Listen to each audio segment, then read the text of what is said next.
Hello friends, आज हम लोग केमिस्ट्री के सॉल्यूशन चैप्टर का 4th लेक्चर देख रहे हैं। इस लेक्चर के अंदर हम लोगों को बहुत सारी चीजें पढ़नी है।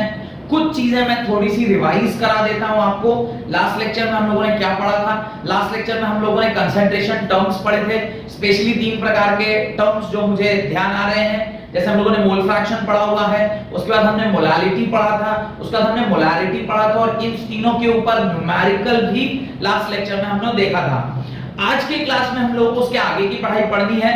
अगर आपने मेरा पिछले वाला लेक्चर नहीं देखा है, जो मेरा लास्ट लेक्चर था सॉल्यूशन का, नहीं देखा है, तो प्लीज डिस्क्रिप्शन बॉक्स में जाइए, वहां पर नीचे लिंक दिया हुआ है, उसको एक बार क्लिक करिए और पहले वाले लेक्चर्स को देखकर then you come to my this lecture, so that कि आपका पूरा पहले का पढ़ा हुआ हो और तब ये लेक्चर आपको आसानी से समझ में आ जाए। क्योंकि आज मेरा चौथा लेक्चर है, तो 3 लेक्चर ऑलरेडी बनाए हुए हैं, उनको पहले एक बार देख लीजिए, then will go for this particular lecture. अब देखिए, ये जो पूरा 4th लेक्चर है वो बेसिकली हम लोग डिस्कस करेंगे अबाउट द सॉल्युबिलिटी।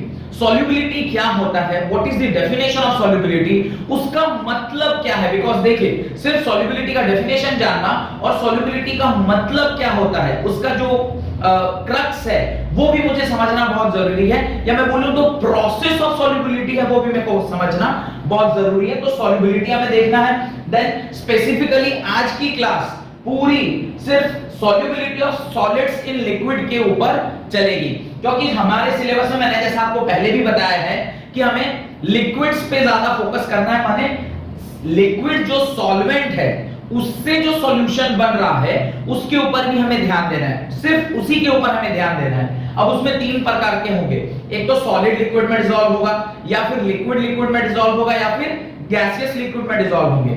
उसमें से स्पेसिफिकली सिर्फ और सिर्फ हमें सॉलिड्स इन लिक्विड के ऊपर ही पूरा कंसंट्रेशन आज के लेक्चर पर देना है, जिसके अंदर ये टर्म क्या है, सॉलिड्स इन लिक्विड का सॉल्युबिलिटी किसे कहते हैं, कैसे आप समझोगे, क्या हो रहा है एट मॉलिक्यूलर लेवल, ये सारी बातें हम यहां पर समझेंगे। देन इस सॉलिड्स एंड लिक्विड से रिलेटेड कुछ टर्म्स हैं, जैसे डिसोल्यूशन एक टर्म है, क्रिस्टलाइजेशन एक टर्म है, डायनामिक इक्विलिब्रियम एग्जिस्ट करता है whenever there is a solution या solubility between solids and liquid, तो एक डायनामिक इक्विलिब्रियम बनता है। सैचुरेटेड सॉल्यूशन बहुत इंपॉर्टेंट कॉन्सेप्ट है। सैचुरेटेड सॉल्यूशन किसे कहते हैं, सैचुरेशन क्या है, सैचुरेट हो जाना मतलब क्या होता है, अनसैचुरेटेड सॉल्यूशन किसे कहते हैं, और ये भी मैं आपको बताऊंगा कि how to convert a saturated solution into a unsaturated solution, इसका भी मैं थोड़ा बहुत आइडिया आपको दूंगा।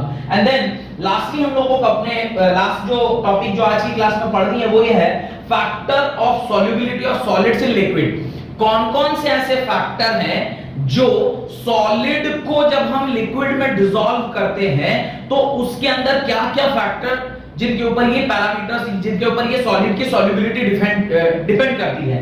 उसमें पहला जो फैक्टर है वो नेचर ऑफ सॉल्यूट, डिटेल में अंदर देखेंगे कैसा कैसा क्या है। Nature of solute nature of solvent के ऊपर ऑब्वियसली डिपेंड करेगा। इफेक्ट ऑफ टेम्परेचर, टेम्परेचर पे किस प्रकार से सॉल्युबिलिटी डिपेंड करती है सॉलिड्स एंड लिक्विड्स की, और इफेक्ट ऑफ प्रेशर। तो कुल मिला के आज की क्लास में हमें ये सारे टॉपिक कंप्लीट करने हैं। धीरे धीरे करके नोट्स बनाते चलिए और ये सारे टॉपिक्स को आज हम लोग कंप्लीट करेंगे। अगर मेरे वीडियोस आपको पसंद आ रहे हैं तो प्लीज इसे लाइक करिए, ज्यादा से ज्यादा अपने दोस्तों के साथ शेयर करिए और मेरे चैनल को सब्सक्राइब जरूर करिए, सो दैट कि कोई भी नई वीडियो मैं बनाऊं तो उसका नोटिफिकेशन आपको जरूर मिले, और बेल आइकन को जरूर दबाएं।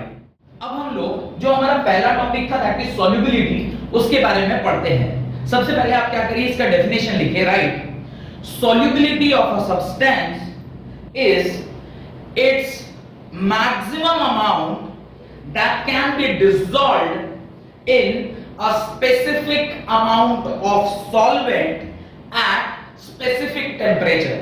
मैं वापस एक बार और रिपीट कर रहा हूं, solubility of a substance is its maximum that can be dissolved in a specified amount of solvent at a specified temperature।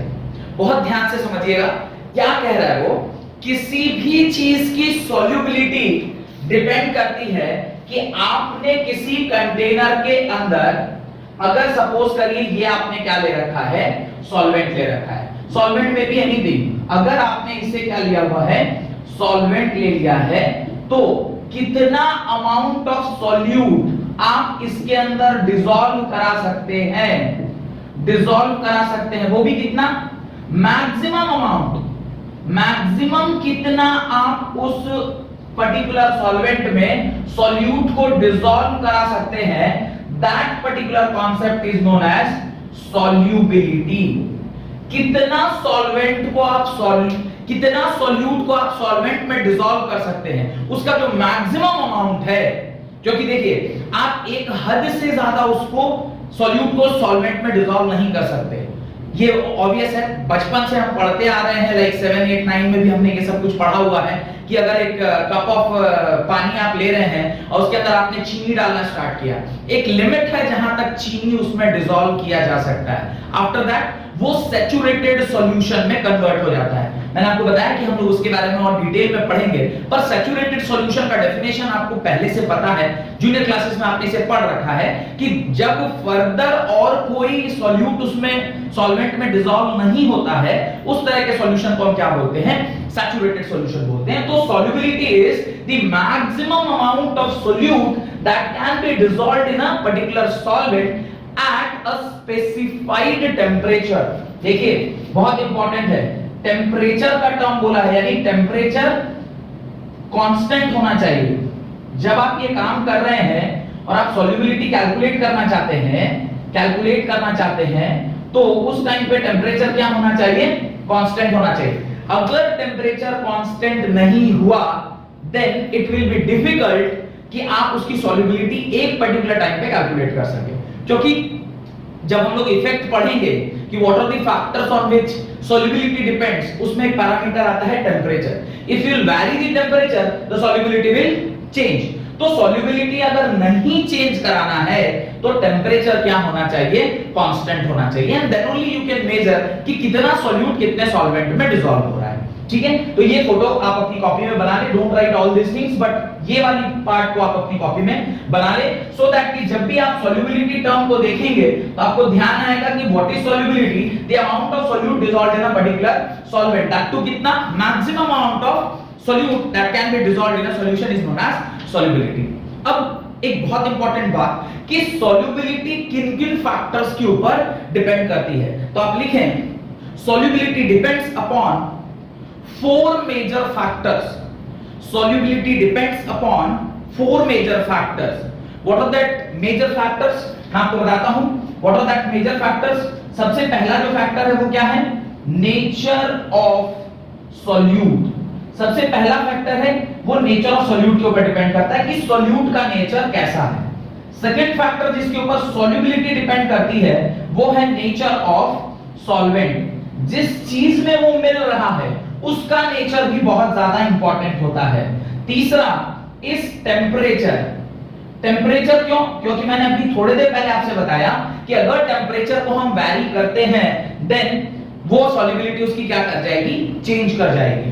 And जहां टेम्परेचर है वहां प्रेशर का टर्म आएगा ही आएगा, बिकॉज अगर सॉलिड्स एंड लिक्विड की बात करें फिर तो प्रेशर का बहुत ज्यादा कंट्रीब्यूशन नहीं होता है, पर हमारे सिलेबस में सिर्फ सॉलिड लिक्विड्स नहीं है, solids in liquid, liquids in liquid and gases in liquid। the moment gases in liquid आएगा, जहां गैस वहां प्रेशर। ऑब्वियस है, क्लास 11th में हमने पढ़ा हुआ है कि रियल गैस इक्वेशन और आइडियल गैस इक्वेशन, तो प्रेशर और जो गैस है उनका बड़ा ही मतलब गहरा नाता है। तो प्रेशर आएगा ही आएगा जहां पर गैसेस इन लिक्विड की हम लोग बात करेंगे। तो कुल मिला के सॉल्युबिलिटी टर्म और वो किन-किन फैक्टर्स के ऊपर डिपेंड करता है, ये आपके सामने लिखा हुआ है, इसको अपनी कॉपी में जरूर से लिख लीजिए।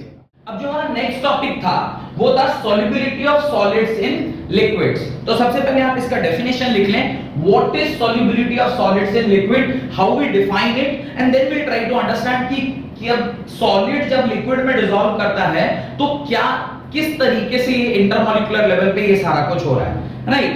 Solids are soluble in liquid if their intermolecular interactions are similar.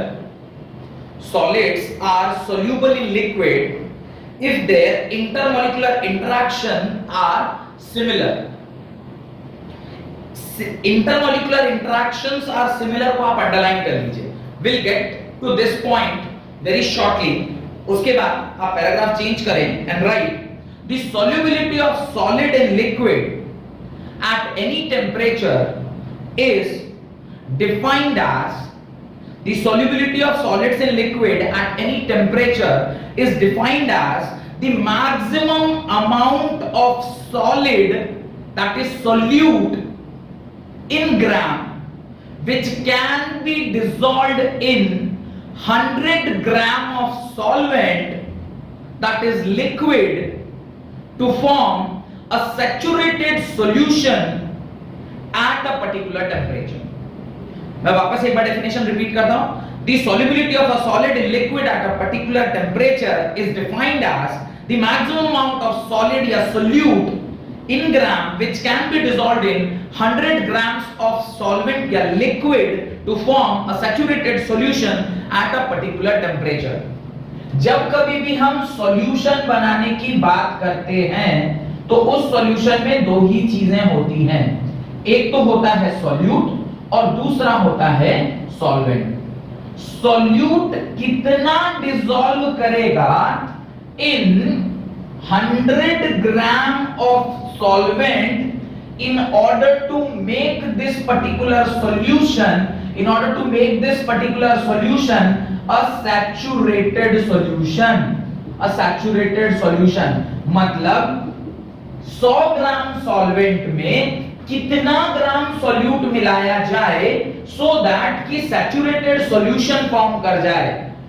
वो जो पर्टिकुलर मात्रा है सॉल्यूट की जो सॉल्वेंट में मिलाई जा सकती है उसी को हम उसकी सॉल्युबिलिटी बोलेंगे. तो सॉल्युबिलिटी को डिफाइन किया जा रहा है कि maximum amount of solute that can be dissolved in 100 gram of solvent in order to make this solution a saturated solution. तो सैचुरेटेड सॉल्यूशन मतलब क्या होता है पहले मैं आपको बता ही देता हूं क्योंकि बार-बार हम लोग सैचुरेटेड सॉल्यूशन वर्ड यूज कर रहे हैं. एक बार हम लोग जान जाते हैं what is saturated solution. Saturated solution का मतलब क्या होता है. सपोज करें मैं अभी आपको पढ़ा रहा हूं और एक लगातार मैं आपको 6-7 घंटे के लिए एक लगातार पढ़ाते जाऊं. They call that sessions like as marathon session. Like एक साथ 6-6, 7-7 घंटे का वीडियो भी कुछ लोग बना दे रहे हैं. Like 12-12 घंटे का मैंने देखा है वीडियो बनते हुए. अब 12 घंटे अगर एक लगातार आपको कोई पढ़ाए, 12 घंटा तो ज्यादा बोल दिया मैं, 3 घंटा अगर आपको कोई लगातार पढ़ा दे, आफ्टर दैट आप बोलेंगे सब ऊपर से जा रहा है, कुछ समझ में नहीं आ रहा. What is that सब ऊपर से जा रहा है? The सब ऊपर से जा रहा है का मतलब है कि the accepting capacity, जो आपकी जो भी मैं बोल रहा हूं उसको एक्सेप्ट करने की जो कैपेसिटी है वो क्या हो गई, अब खत्म हो गई. ना आप बोल रहे हैं भैया अब बंद करो, कुछ समझ में नहीं आ रहा, बिकॉज जो भी आप बोल रहे हैं सब बाउंसर हो रहा है. पीपल कॉल इट बाउंसर जा रहा है या फिर कुछ साइन वेव हो जा रहा है, मतलब कुछ समझ नहीं आ रहा. वेव्स जो है सारी ऊपर से क्रॉस कर रही हैं. उस सिचुएशन में आप कहते हैं कि यार अब सैचुरेटेड हो गए, अब और आज के लिए कुछ भी नहीं, फिर कल से फ्रेश से पढ़ेंगे. दैट पर्टिकुलर मोमेंट जब आप कहते हैं कि अब और कुछ नहीं ले सकते भैया, अब तो जितना समझना था समझ लिया, अब एक शब्द भी नहीं समझ में आ रहा, that time you are getting saturated. पर ये तो आपकी बात है. सॉल्यूशन में इसको कैसे डिफाइन करते हैं? किसी भी सॉल्वेंट में सॉल्यूट जब हम ऐड कर रहे होते हैं एक टाइम तक ही वो उसमें घुल पाता है, उसके बाद घुलना बंद हो जाएगा. द मोमेंट सॉल्यूट सॉल्वेंट में घुलना बंद हो गया वो solution is known as saturated solution. तो हम क्या कह रहे हैं, मैक्सिमम कितना सॉल्यूट इस पर्टिकुलर सॉल्वेंट में डिसॉल्व होगा in order to make this solution a saturated solution, उसी को हम क्या बोलते हैं, solubility of solids in liquid. अब ये कुछ पैरामीटर्स के ऊपर डिपेंड करेगा, तो वो पैरामीटर्स तो खैर हम लोग बाद में देखेंगे. पहले हम लोग देखते हैं कि ये किन-किन टर्म्स के ऊपर डिपेंड करता है. मैं सिर्फ टर्म्स लिखवा देता हूं कि किन-किन चीजों के ऊपर ये डिपेंड करेगा, सिर्फ लिखवा दे रहा हूं टर्म्स, बाद में हम लोग इसके बारे में डिस्कस करेंगे. एक होता है क्या-क्या फैक्टर हैं, एक तो है नेचर ऑफ सॉल्यूट, आपका नेचर ऑफ सॉल्यूट के ऊपर ये डिपेंड करेगा. दूसरा वापस से क्या बताया था, नेचर ऑफ सॉल्वेंट, तो इसकी भी जो प्रॉपर्टी है वो सॉल्वेंट के ऊपर भी डिपेंड करेगी. मैंने और क्या बताया था, टेम्परेचर के ऊपर डिपेंड करेगा कि किस टेम्परेचर पर ये काम हो रहा है, और फाइनली प्रेशर के ऊपर भी डिपेंड करेगा. यानी solubility in liquids depends upon this 4 factors. तो ये 4 फैक्टर को हम लोग थोड़ा डिटेल में अभी डिस्कस करेंगे. उससे पहले कुछ इंपॉर्टेंट टर्म्स हैं जो कि सॉल्युबिलिटी से एसोसिएटेड है, उसको एक बार हम लोग देख लें. जो हमारा नेक्स्ट टॉपिक है वो है terms related to solubility of solids in liquid. इसके अंदर बेसिकली हमें 5 इंपॉर्टेंट टर्म्स को देखना है।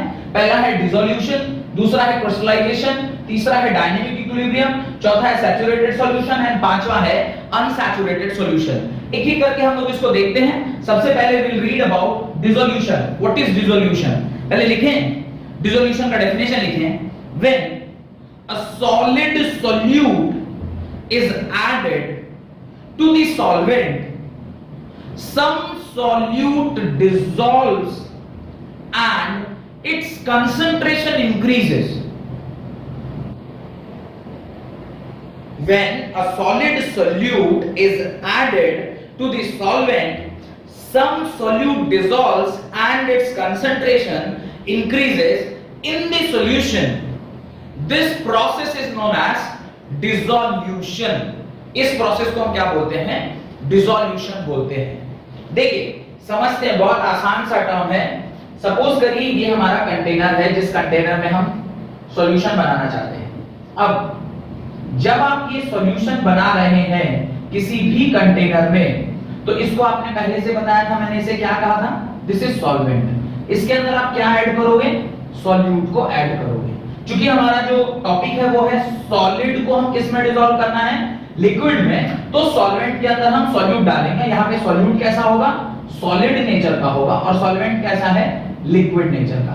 अब initially at time t is equal to 0, अब सॉल्यूट का कंसंट्रेशन और सॉल्वेंट का कंसंट्रेशन अगर मैं लिखूं तो सॉल्यूट का कंसंट्रेशन क्या होगा? 0, लेकिन सॉल्वेंट का कंसंट्रेशन क्या होगा? x होगा। जब एक टाइम आएगा, suppose t is equal to t seconds पे, ये 0 से बढ़कर कुछ y हो चुका होगा और ये जो है ये अभी भी क्या रहेगा? x रहेगा। तो कह रहा है कि डिसोल्यूशन एक ऐसा प्रोसेस है जिसके अंदर सॉल्यूट की जो मात्रा है वो धीरे धीरे क्या होती जाती है?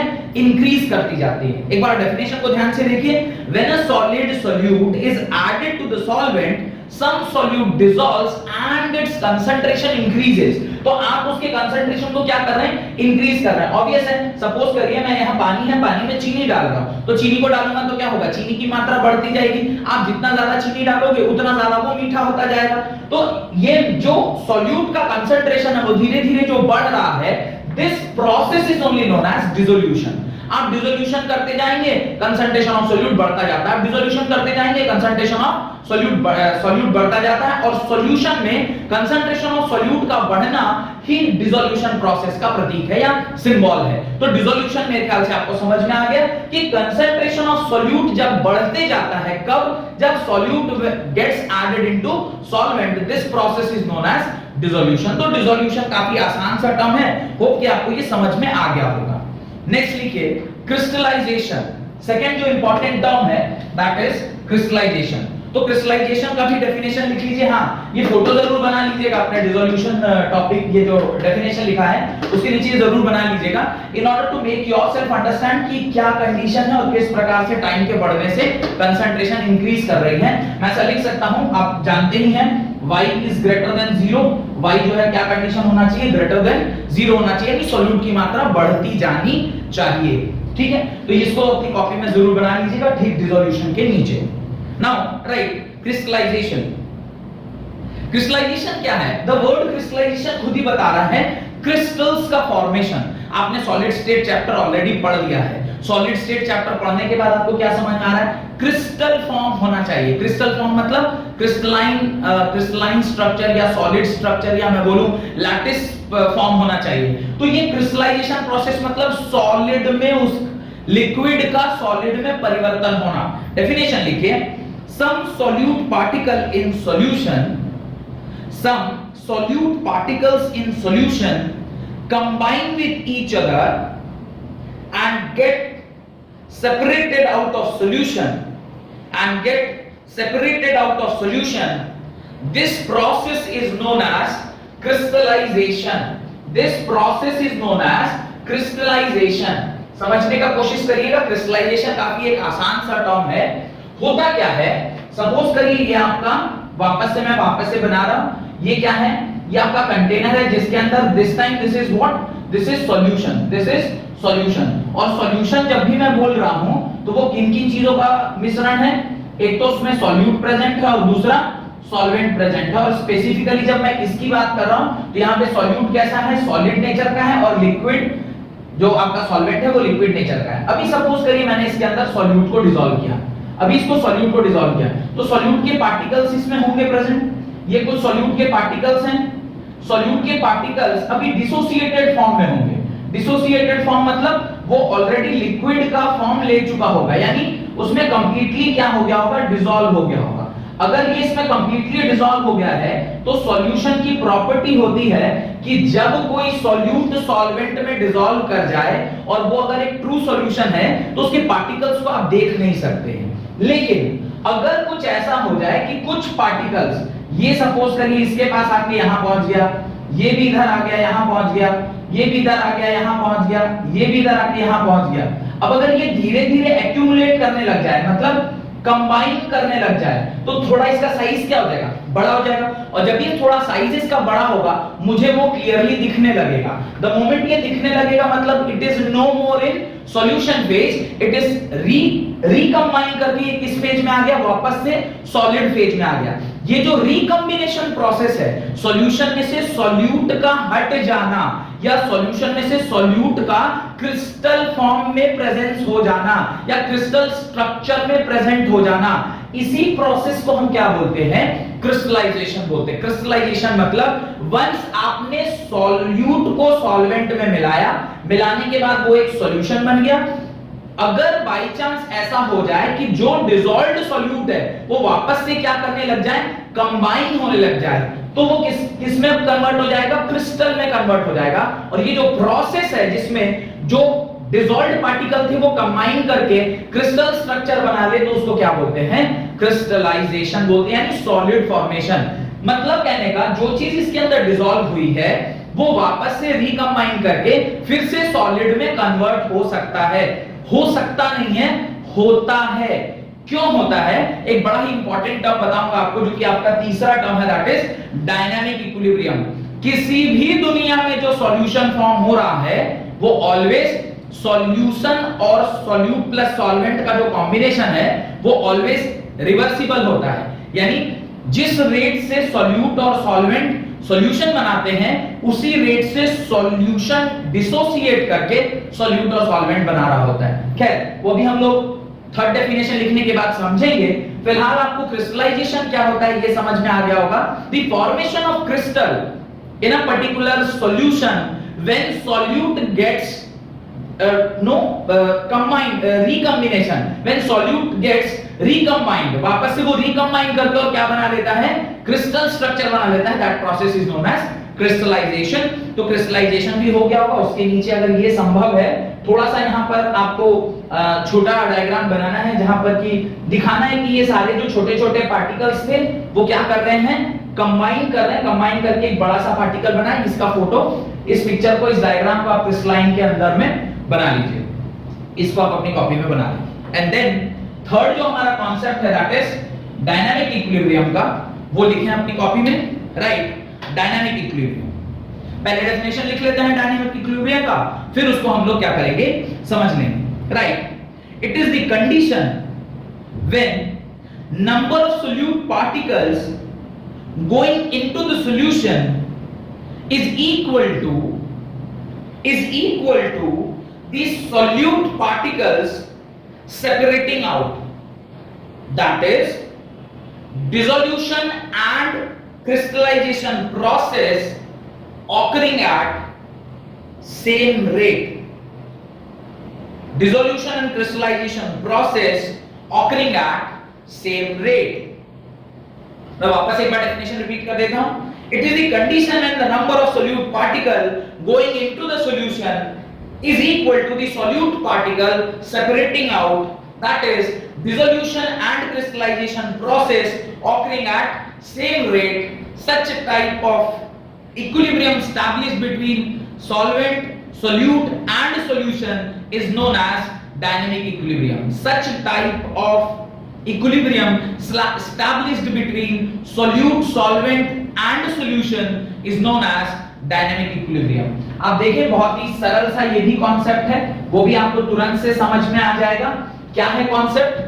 कॉन्सेप्ट ये कहता है कि आप सॉल्यूट को जब सॉल्वेंट के साथ मिला रहे हैं तो there is a equilibrium established between solute, solvent and solution। Solute, solvent और सॉल्यूशन के बीच में एक इक्विलिब्रियम स्टैब्लिश हो रहा है। कैसा इक्विलिब्रियम है? जिस रेट से सॉल्यूट डिसॉल्व होके सॉल्यूशन बन रहा है, उसी रेट से जब सॉल्यूशन में से सॉल्यूट वापस रिकंबाइन करे, यानी क्रिस्टलाइजेशन प्रोसेस रिकंबाइन करे, तो सॉल्यूट और सॉल्यूशन यानी सॉल्यूट, सॉल्वेंट और सॉल्यूशन के बीच में एक रिवर्सिबल रिएक्शन होगी, और वो रिवर्सिबल रिएक्शन इसको किस में बना लेगा, किस में कन्वर्ट कर देगा? एक डायनामिक इक्विलिब्रियम में कन्वर्ट कर देगा। यानी कहने का अगर देखा जाए तो मैं ये लिख सकता हूं या ये बोल सकता हूं कि dissolution process is in equilibrium with crystallization process. ये डिसोल्यूशन प्रोसेस और क्रिस्टलाइजेशन प्रोसेस आपस में कैसे हैं? इक्विलिब्रियम में हैं। जिस रेट से solute is getting dissolved into solution, उसी रेट से जो सॉल्यूट था वो वापस से किस में कन्वर्ट हो रहा है? सॉल्यूट में कन्वर्ट हो रहा है। यानी ये जिस रेट से हो रहा है उसी रेट से ये भी हो रहा है, यानी rate of forward reaction is equal to rate of backward reaction. और यही तो कंडीशन होती है किसकी? यही कंडीशन होती है इक्विलिब्रियम की। The rate of forward reaction is equal to the rate of backward reaction. अगर किसी भी सिचुएशन में ऐसा हो जाए तो इक्विलिब्रियम स्टैब्लिश कर जाएगा।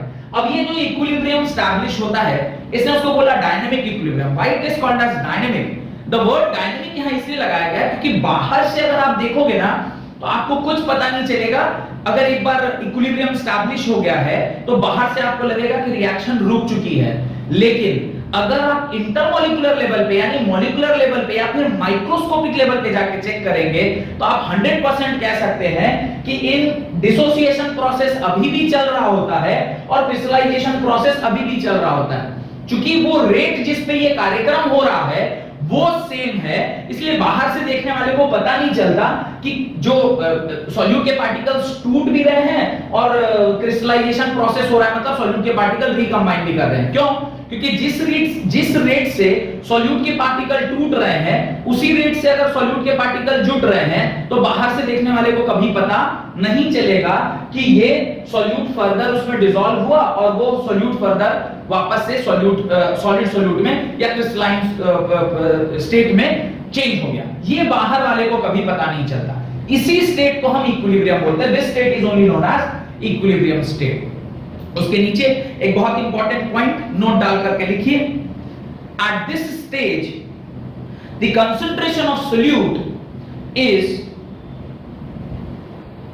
at this stage the concentration of solute in solution will remain constant under the given condition of temperature and pressure। Note डालकर लिखिए, at this stage the concentration of solute in solution will remain constant under the given condition, that is temperature and pressure। Temperature और pressure को अगर constant रखा गया, यानी इसे हम चेंज नहीं कर रहे हैं, इसे अगर हम कांस्टेंट रखते हैं तो द मोमेंट इक्विलिब्रियम स्टैब्लिश हो चुका है उस टाइम पे कंसंट्रेशन ऑफ सॉल्यूट यानी सॉल्यूट का कंसंट्रेशन एंड सॉल्यूशन का concentration is not going to change, is not going to change। इसके कंसंट्रेशन और चेंज नहीं होंगे। ये बहुत ही इंपॉर्टेंट पॉइंट है, इसको स्टार मार्क करके लिख लीजिएगा। सॉल्यूट और सॉल्यूशन के concentration once dynamic equilibrium established, इसके कंसंट्रेशन अब चेंज नहीं होंगे, बशर्ते कि आपने टेम्परेचर और प्रेशर को क्या रखा है? कांस्टेंट रखा है। अगर इसे वैरी कर दीजिएगा फिर तो इसके कंसंट्रेशन चेंज कर जाएंगे। ली सतालियर प्रिंसिपल इसके बारे में कहता है हमें, जो आप क्लास 11th में पढ़े थे कि द टेम्परेचर इज इंक्रीज्ड और decreased the equilibrium will be disturb, और एक बार इक्विलिब्रियम डिस्टर्ब होगा तो एक नया इक्विलिब्रियम स्टैब्लिश होगा, और जहां पर नया इक्विलिब्रियम स्टैब्लिश होता है उसी प्रकार से रेट या तो फॉरवर्ड डायरेक्शन में जाती है या फिर बैकवर्ड डायरेक्शन में आती है। तो ये हम लोग ऑलरेडी 11th क्लास में पढ़ चुके हैं। तो इतना लिख समझ लेने के बाद आप हेडिंग डालें सैचुरेटेड सॉल्यूशन। नेक्स्ट जो आपको समझना है वो है सैचुरेटेड सॉल्यूशन। लिखें saturated solution, the process of dissolution continues until the solution attains a certain maximum concentration. The process of dissolution continues until the solution attains a maximum concentration. Full stop. Such a solution in which no more solute can be dissolved at same temperature and pressure. Such a solution in which no more solute can be dissolved at a particular temperature and pressure is known as saturated solution. Is known as saturated solution. एक ऐसा condition जिसके अंदर किसी भी solvent में आप अब किसी भी कीमत पर सॉल्यूट को फर्दर ऐड नहीं कर सकते हैं। No solute gets added into the solvent in order to make solution. उस पॉइंट पर इस सॉल्यूशन को हम क्या बोलते हैं? सैचुरेटेड बोलते हैं। पर यहां पर भी एक कंडीशन ध्यान रखना है, क्या होना चाहिए? टेम्परेचर प्लस प्रेशर ये क्या रहना चाहिए? कांस्टेंट होना चाहिए। ये क्या होना चाहिए?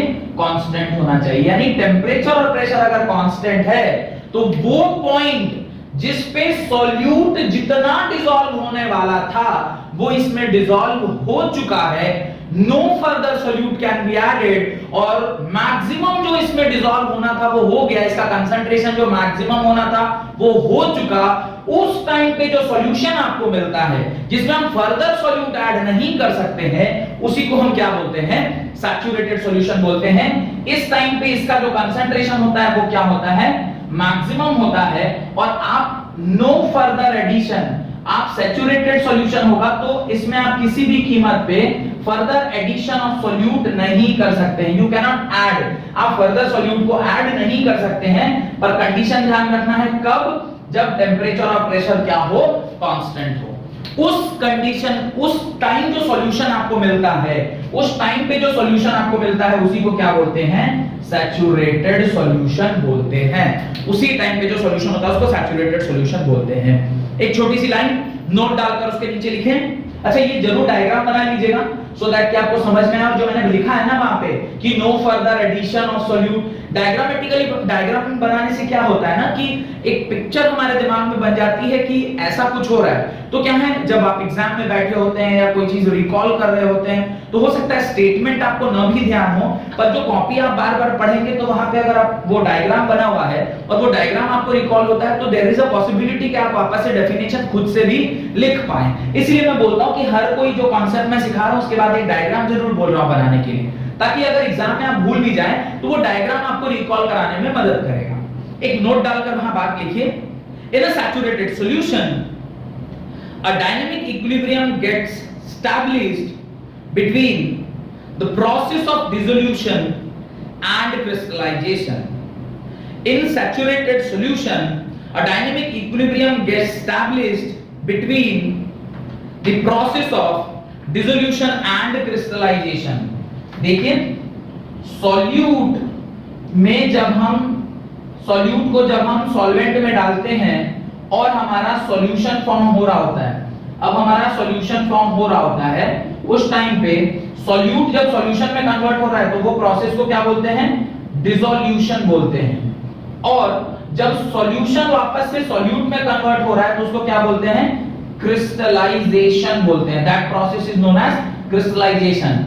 जब सैचुरेटेड सॉल्यूशन फॉर्म होता है उस टाइम पे सॉल्यूट और सॉल्वेंट के बीच में, सॉल्यूट सॉल्वेंट और सॉल्यूशन के बीच में एक डायनेमिक इक्विलिब्रियम एग्जिस्ट होता है जो कि फॉरवर्ड डायरेक्शन में डिसोल्यूशन प्रोसेस है और रिवर्स डायरेक्शन में क्रिस्टलाइजेशन प्रोसेस है। और डायनामिक इक्विलिब्रियम का मतलब अभी थोड़ी देर पहले मैंने आपको बताया था कि rate of forward reaction becomes equal to rate of backward reaction, यानी जिस रेट से सॉल्यूट टूट कर क्या बना रहा है, सॉल्यूशन बना रहा है, उसी रेट से सॉल्यूट जो कि सॉल्यूशन में डिसॉल्व्ड है वो रिकंबाइन करके वापस से सॉलिड फॉर्मेशन हो रहा है।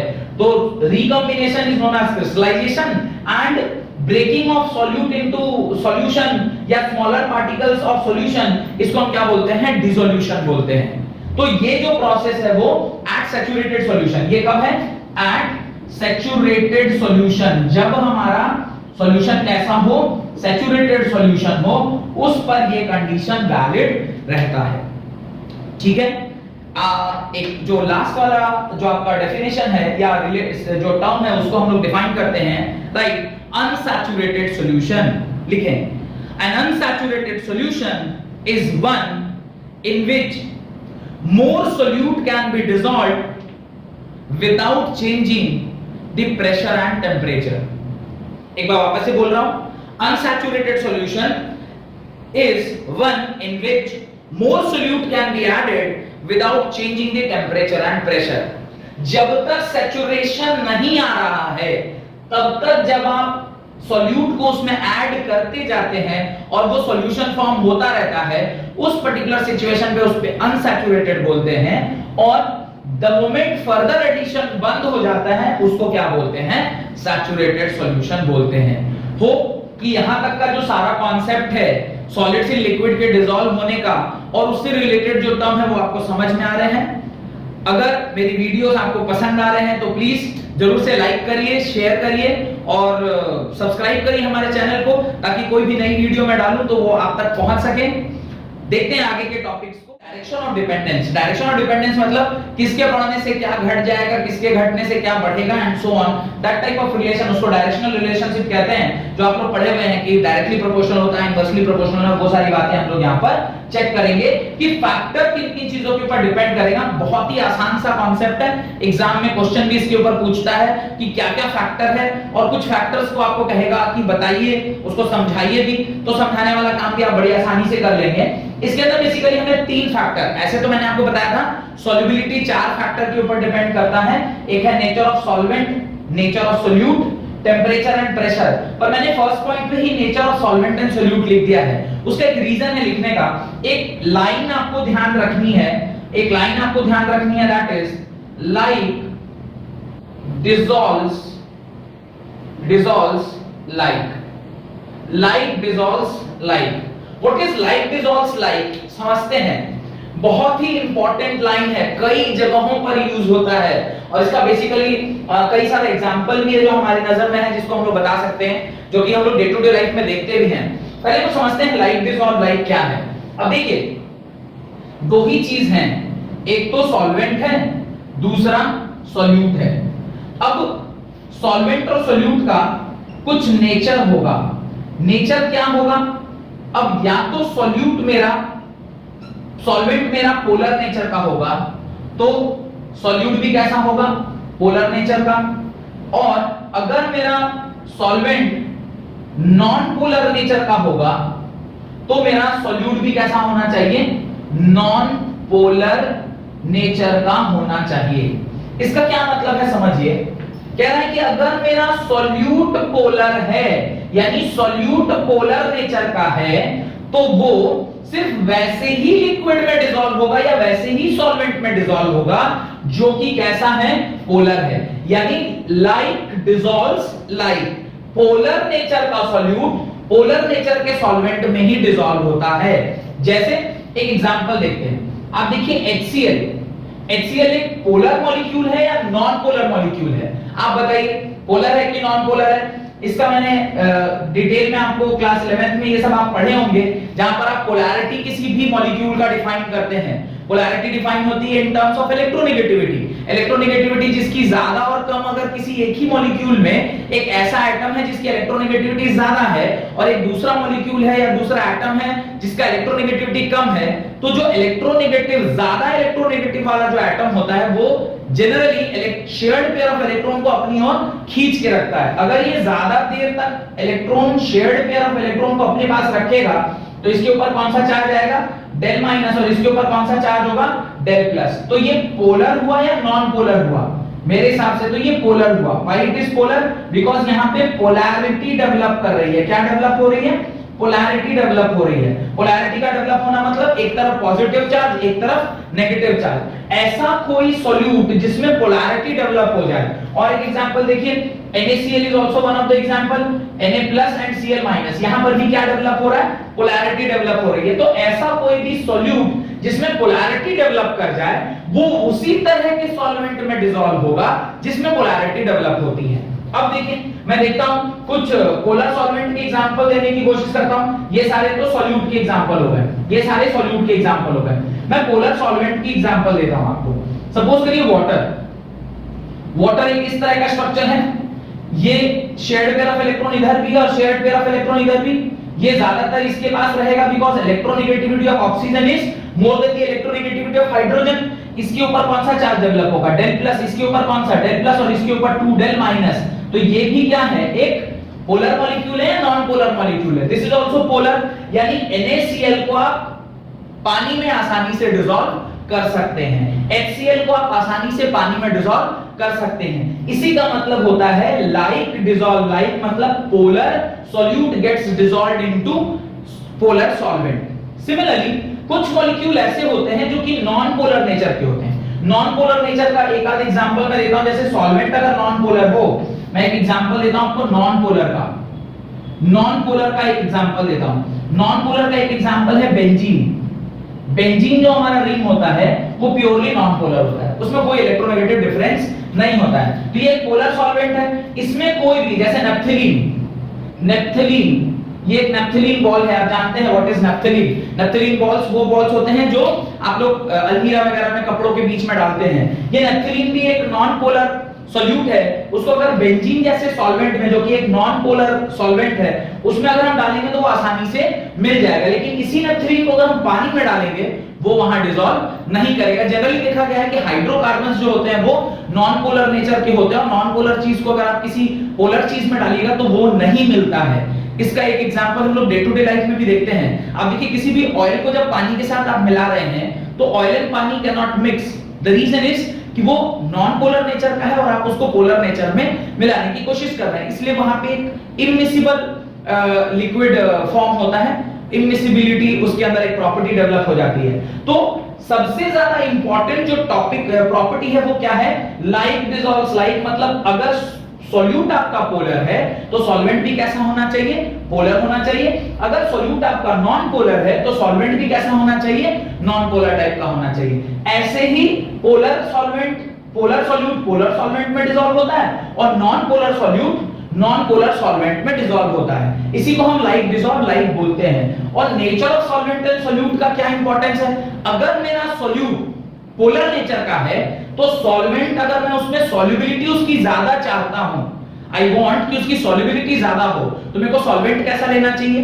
पोलर नेचर का लेना चाहिए। अगर मेरा सॉल्यूट जो है वो नॉन पोलर नेचर का है और मैं चाहता हूं कि इसकी सॉल्युबिलिटी ज्यादा होनी चाहिए, तो मेरे को जो सॉल्वेंट है वो कैसा लेना चाहिए, नॉन पोलर नेचर का। इसलिए जो आपका पहला पॉइंट था वो क्या था, nature of solvent and solute. Solute और सॉल्वेंट के नेचर के ऊपर उसकी सॉल्युबिलिटी डिपेंड करती है। लाइक डिसॉल्व लाइक, ये वर्ड याद रखिएगा। Polar solute dissolves in polar solvent, non polar solute dissolves in non polar solvent. कुछ एग्जांपल मैंने दिया है पोलर और नॉन पोलर का, इसको आप अपनी कॉपी में लिख लीजिएगा। और ये जो स्टेटमेंट मैंने बोला है लाइक डिसॉल्व लाइक, अगर आप nature of solvent and solute discuss कर रहे हैं, ये वाला लाइन आपको जरूर से अपनी कॉपी में लिखना है, ठीक है। Coming to the second point, that is temperature. अब देखिए, टेम्परेचर बड़ा ही आसानी से समझने वाला एक कॉन्सेप्ट है। आप लोग चाशनी बनते देखे होंगे, रसगुल्ला वगैरह जिसमें बनता है, उसका जो रस होता है उसको चाशनी बोलते हैं। चाशनी का फॉर्मेशन कैसे होता है, कभी देखा है? क्यों वो इतना ज्यादा मीठा है? उसके मीठा होने का जो मेन कारण है वो ये है कि जब कारीगर यानी जब वो हलवाई चाशनी बना रहा होता है तो वो उस पानी को गर्म करता रहता है। आप देखे होंगे वो एक गैस के ऊपर पानी को गर्म करता रहता है और उसमें चीनी डालता रहता है, यानी अगर किसी भी सॉल्वेंट में आप सॉल्यूट को डिसॉल्व कराना चाहते हैं तो उस पर्टिकुलर सॉल्वेंट का अगर आप टेम्परेचर राइज कर देंगे तो क्या होगा, सॉल्यूट बड़ी आसानी से उसमें डिसॉल्व हो जाएगा। सॉल्यूट जब आसानी से उसके अंदर डिसॉल्व कर गया, उसके दो रीजन है, मैं आपको इंटरमोलिकुलर माने मॉलिक्यूलर लेवल पे भी जाके आपको मैं बताता हूं क्या होता है। इंटरमोलिकुलर स्पेसेस बढ़ जाएंगे अगर आप किसी भी सिस्टम को हीट देते हैं, तो हीट देने से उसका जो रैंडमनेस है वो बढ़ेगा, रैंडमनेस बढ़ेगा तो उसके इंटरमोलिकुलर स्पेस बढ़ेंगे, तो सॉल्यूट के पार्टिकल्स की उसके अंदर घुसने की यानी उसके वॉइड्स में जाके रहने की क्षमता बढ़ जाएगी, जिसके कारण उसकी सॉल्युबिलिटी बढ़ जाएगी, ठीक है। और फिर जब वो ठंडा हो जाएगा तो ऑलरेडी चूंकि सॉल्यूट उसके अंदर जा चुका है, तो ठंडा होने पे वो क्या करेगा, सॉलिडिफाई हो जाएगा। इसलिए देखिएगा प्योर वाटर को जब आप बिल्कुल ठंडा कर देते हैं चीनी डालने के बाद, तो उसमें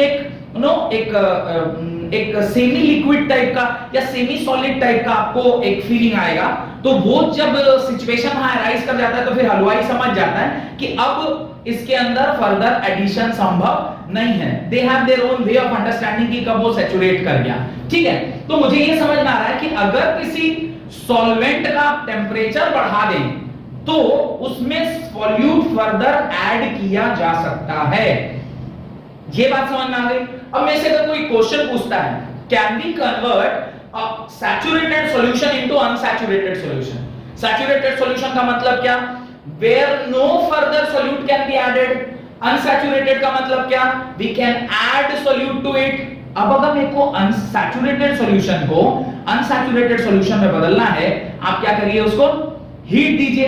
द मोमेंट आप सैचुरेटेड सॉल्यूशन को हीट दीजिएगा, further solute can be added. तो आपने एक अनसैचुरेटेड सॉल्यूशन को किसमें कन्वर्ट कर लिया, सैचुरेटेड सॉल्यूशन में। यही रीजन है कि जितनी भी बार हम लोगों ने saturated solution, unsaturated solution in सब का डेफिनेशन देखा, उसके अंदर हमने स्पेसिफिकली लिखा है टेम्परेचर क्या होना चाहिए, कांस्टेंट होना चाहिए। क्योंकि अगर आप टेम्परेचर को बढ़ाएंगे तो उसमें सॉल्यूट ऐड किया जा सकता है, लेकिन अगर आप टेम्परेचर को घटाते हैं तो आप फर्दर एडिशन नहीं कर सकते। यानी टेम्परेचर के ऊपर वो क्या कर रहा है, डिपेंड कर रहा है। टेम्परेचर के ऊपर वो क्या कर रहा है, डिपेंड कर रहा है। तो ये वाली बात को मैं आपको दिखाता हूं लिख के कि how temperature and solubility are related. Temperature और सॉल्युबिलिटी कैसे रिलेटेड है।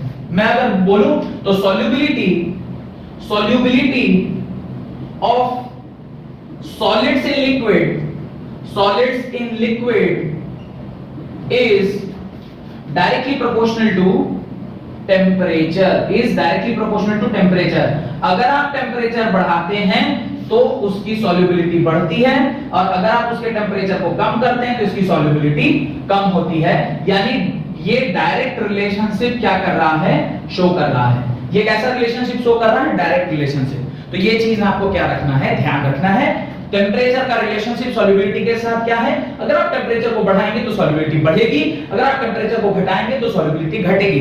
बेस्ट एग्जांपल है हलवाई जो चाशनी बनाता है, वो वाला एग्जांपल को ध्यान में रखिएगा, आप ये वाले पॉइंट को आसानी से एलैबोरेट कर पाएंगे। And the last point is pressure. अब देखिए, as we are discussing pressure, solute जो कि कैसा है, सॉलिड नेचर का है, प्लस सॉल्वेंट जो कि कैसा है, लिक्विड नेचर का है, मिलकर ये लोग क्या बना रहे हैं, सॉल्यूशन बना रहे हैं। और मैंने आपको एक पॉइंट पढ़ाया था कि जो सॉल्वेंट का स्टेट होता है, the state of solvent is same as the state of solution. यानी जो भी सॉल्वेंट का स्टेट होगा, स्टेट मतलब फिजिकल स्टेट, सॉलिड, लिक्विड और गैस, अगर ये लिक्विड है तो सॉल्यूशन भी क्या होता है, लिक्विड स्टेट में होता है। और आपको पता है कि सॉलिड और liquid, solid and liquids, they are more or less incompressible होते हैं। मोर और लेस इनकम्प्रेसिबल मतलब सॉलिड और लिक्विड को बहुत ज्यादा कंप्रेस नहीं किया जा सकता है। गैसियस को कंप्रेस करके आप लिक्विड में कन्वर्ट कर सकते हैं, बहुत सारे एग्जांपल ऐसे हमने देखा हुआ है। आपका LPG gas, liquefied petroleum gas, आपने उसको कंप्रेस करके लिक्विड में कन्वर्ट कर दिया। आप जो परफ्यूम यूज करते हैं एक्चुअली गैस है, पर इतना ज्यादा प्रेशर डाला हुआ कि वो लिक्विड में कन्वर्ट हो जाता है। और आपने तो ऐड भी देखा होगा, नो गैस ओनली लिक्विड, वो क्या ब्रांड था जिसका ये ऐड आया था, ध्यान होगा आपको, आप लोग यूज करते हैं उसे। तो solids and liquids they are incompressible. अगर हम उसे कंप्रेस नहीं कर सकते तो उसमें प्रेशर का बहुत ज्यादा कंट्रीब्यूशन नहीं होगा। तो अगर प्रेशर का बहुत ज्यादा कंट्रीब्यूशन नहीं है तो मैं ये बात कह सकता हूं कि सॉलिड की solubility in liquid is not dependent on pressure, क्योंकि प्रेशर वाला टर्म तो सिर्फ गैसियस वाले जो सॉल्युबिलिटी होता है उसमें डिपेंड करेगा। यानी गैस को अगर आप लिक्विड में डाल रहे हैं तब तो प्रेशर का टर्म आएगा, लेकिन अगर सॉलिड लिक्विड में डाल रहे हैं फिर प्रेशर का कोई कंट्रीब्यूशन इसमें नहीं होता है। तो pressures do not have any significant effect on solubility of solids and liquids because they are incompressible। ठीक है, तो मेरे ख्याल से जो भी आज मैंने पढ़ाया है आपको समझ में आ गया होगा। जो भी टॉपिक्स मैंने आज बोले थे आपको स्टार्टिंग ऑफ द लेक्चर में, लगभग सारा मैंने कंप्लीट करा दिया है। अगली क्लास में हम इसके आगे का कंटेंट पढ़ेंगे जहां पे solubility of gases in liquid के बारे में जानेंगे। सॉलिड्स इन लिक्विड का पूरा कॉन्सेप्ट मैंने इस लेक्चर में कंप्लीट कर दिया है। होप कि मेरे वीडियोस आपको पसंद आ रहे हैं, मैं जो पढ़ा रहा हूं वो आपको समझ में आ रहा है। अगर कोई डाउट है तो प्लीज कमेंट सेक्शन में कमेंट करके पूछिए, I will answer that question. जितनी जल्दी होगा मैं उसे आंसर करूंगा। और अगर ये सब कुछ अच्छा लग रहा है, पढ़ने में समझ में आ रहा है, तो मेरे वीडियो को लाइक करिए, ज्यादा से ज्यादा अपने दोस्तों के साथ शेयर करिए, और हाँ, मेरे चैनल को जरूर सब्सक्राइब करिए ताकि मैं कोई भी नई वीडियो डालूं तो वो आप तक पहुंच जाए। Thank you very much.